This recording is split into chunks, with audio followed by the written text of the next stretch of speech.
Pablo say. My name is Marta Esquivel, and I am going to speak about the solitary confinement. The way that I got involved in this struggle was when my brother sent me a letter letting me know about the hunger strike they were planning. He also told me, like, my family, as many others, wasn't aware of what they're going through. They didn't want to tell us, protecting us from suffer what they was going through.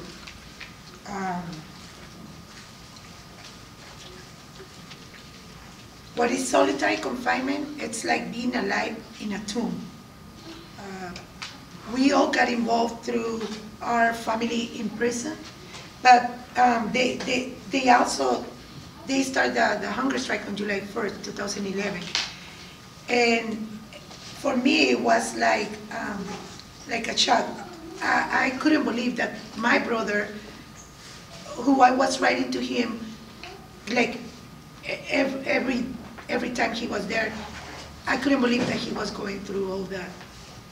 So I did believe on him, but I couldn't believe, that was true. So till he sent me the next letter, that was in June. When he sent me the next letter, that was in July, the hunger strike already started. And it was probably July 4th when I realized that what was happening, it was real. And he told me that to go into the internet and look for California Prison Focus, that they was gonna update every move they was doing. So that's when we went to Los Angeles to the first rally that they did. And for me, everything was new, and I'm pretty sure that for a lot of family, they was blind, like we was blind. But it wasn't because we wasn't interested in our family, but it was because they were protecting us for not suffering what they were going through.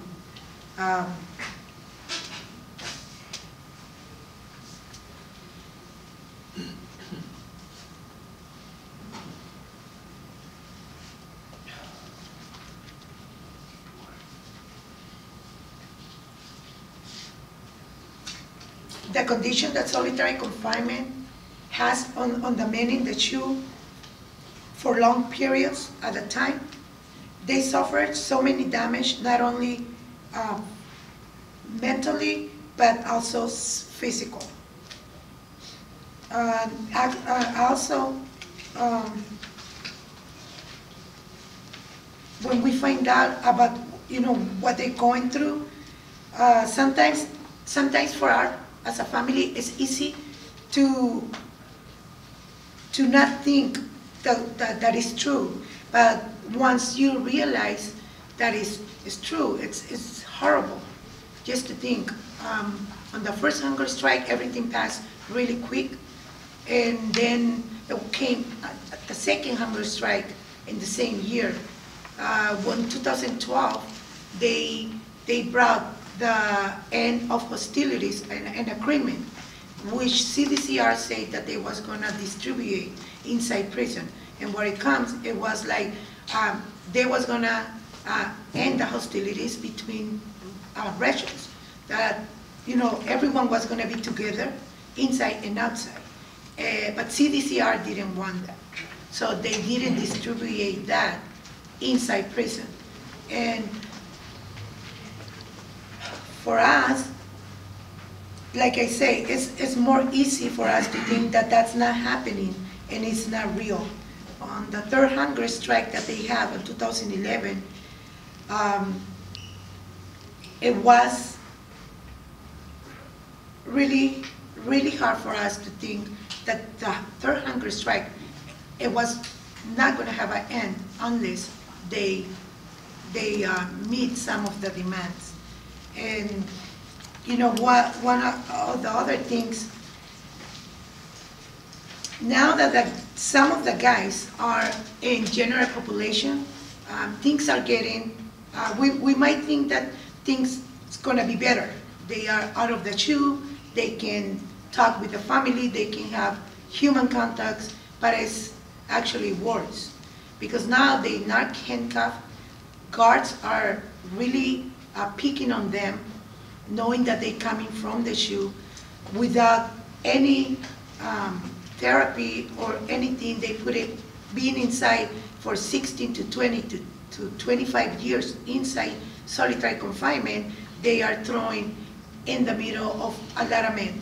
That the men inside general population, they don't have a clue what is being in the shoe for months, not talking about they've been there for decades. And so they are picking on the guys that are coming from the shoe.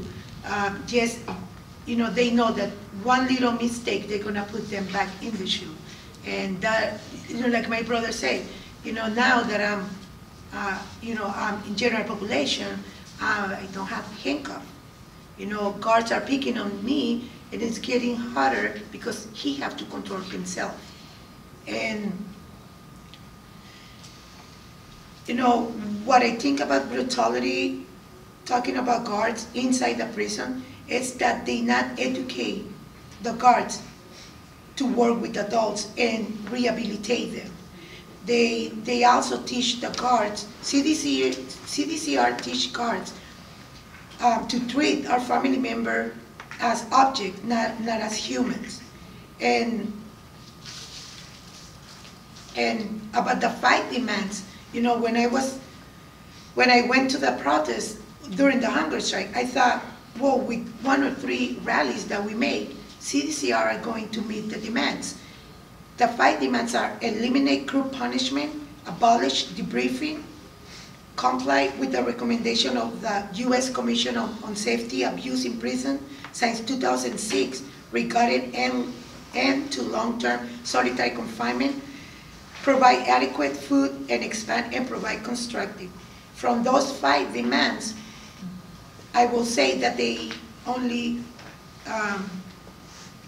kind of meet the second one, abolish the debriefing.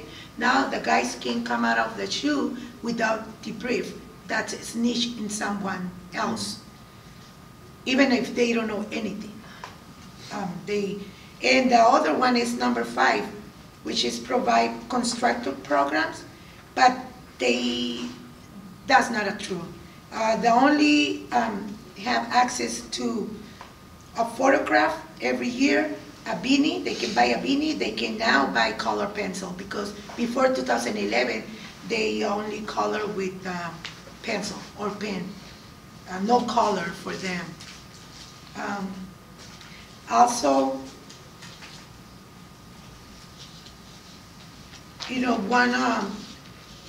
one of the things that my brother never liked us to tell, or any of the family inside the shoe wanted to tell us, is because they wanted to protect us about suffering. And every time I talk with people, I always hold my tears, because I never want my brother to find out that I was, that was affecting me. Even though, I wasn't in the prison.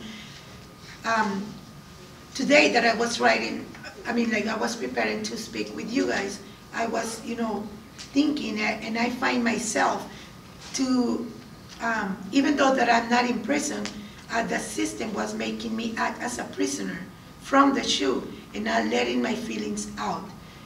And I still have trouble with that, because they're gonna think that if I cry, that's weakness. And that's what my brother was telling me when my mom passed away, that I was telling him, you can cry with me, because we only have 10 minutes phone call. And that's what the people inside the shoe, they still, only if someone died, that's the only minutes they're gonna have. With the counselor, with another guard, just trying to see how they can pick on them after they receive those phone calls. After 3 years that my mom passed away, I find out why my brother didn't cry with me. And that because after he hung up the phone, the counselor say to him, and that was back in 2009, that his family was going to need him, so he can take advantage of the debriefing programs or policy. And I still can cry. I thought I was going to be more open right now, because I learned that even if I show my tears, that wasn't weakness. But, you know, and because tears don't kill, it will make me more strong. And, but I don't know why I can't.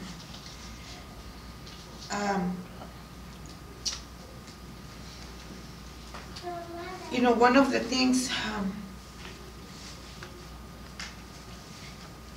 you know, one of the things that, you know, that we are doing now, that the hunger strike is over. You know, our struggle is still not over. Now we are, you know, getting together every 23 of each month, and that this is a statewide action where we share families or anyone who's stopped by, you know, by a stand, and we tell them about the 23 hours that the prisoners are getting, you know, in cage. And we also getting together for, we also preparing us to go this July 14 to Sacramento, because CDCR is having a hearing where they're gonna, It's in Oakland? to Oakland? Yeah. Oakland, okay, I'm sorry. To Oakland, because CDCR is having a hearing where they're gonna say how they using the therapeutic cells. So, you know, we wanna show ourselves, you know, like, one of the things that the attorneys are saying is that without the family, you know, I know there, most of you guys are activists, just a few family members, and but it's CDCR, and this is one of the success that we are gonna have. Shutting the shoe is family get together and show CDCR that we are not gonna go away. It's, you know, it's been 4 years now that I wasn't thinking that I was gonna be standing here and talking again about how even my brother that is in general population now, he's still suffering the consequences of being for so many years in isolation. He learned, he's been 4 months in general population, and he, you know, he learned how to laugh again.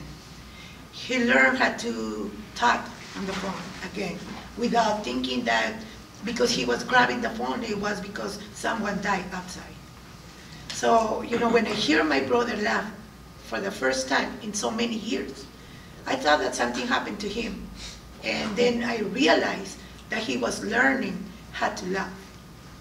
And for me, talking in front of you, I'm so nervous. You know, I know you guys are all activists and maybe so used to speak in front of people. I'm not. I always told my brother that for me, he's my hero. He's been taking me for so many places that I never dreamed that I was gonna be. And he's, you know, I'm just another family member that that I love. I love my brother, and I don't have a son. I don't have the experience of that, and I'm assuming that it's worse. But I'm suffering from my mom. My mom passed away in 2009 without hugging my brother again, without not knowing what he was going through. Only his heart feel, you know, something was wrong, and you know, we never thought this was happening. We have a table, and I guess I can explain to you a little bit more.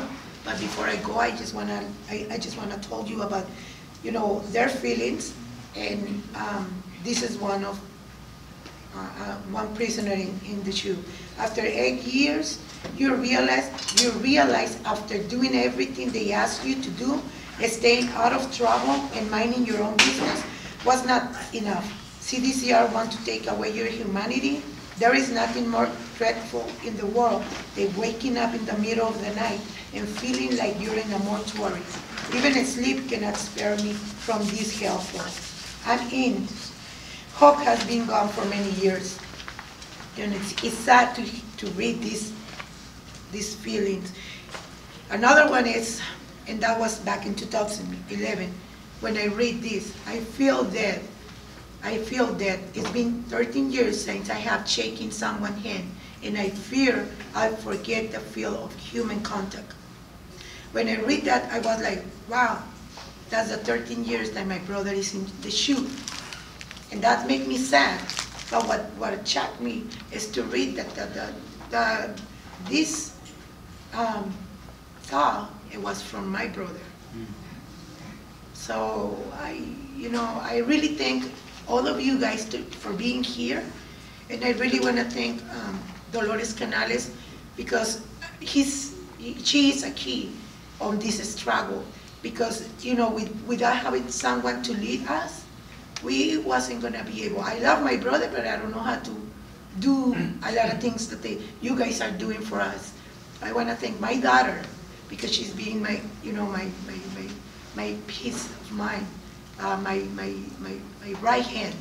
And I want to thank CMPP for support us here in San Diego, and Pablo, Unión del Barrio. And if you guys another question, I'll be here. Thank you.